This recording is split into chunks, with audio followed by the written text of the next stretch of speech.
How to update profile photo on Clubhouse. Hello everyone, welcome to another tutorial. In this video, I'm going to show you how you can update profile photo on Clubhouse, and this is how to go about it. The first step is for you to log in into your Clubhouse account just like I've done here, and then move to the top right corner, click on your profile icon, and then once you click on your profile icon, on your profiles page, click on your profile photo again, and then you'll be taken to this next stage where you can change your profile photo. So click on the plus icon. You have an option for you to take a photo or to choose from gallery. So click on choose from gallery, and a list of options will be displayed here.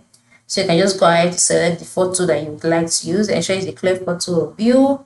If you want to crop it, you can go ahead, click on the crop icon, and then go ahead to use your photo. So that is it. So this is how to update profile photo on Clubhouse. Very simple. Go ahead and try it out today. Thanks for watching and have a good day.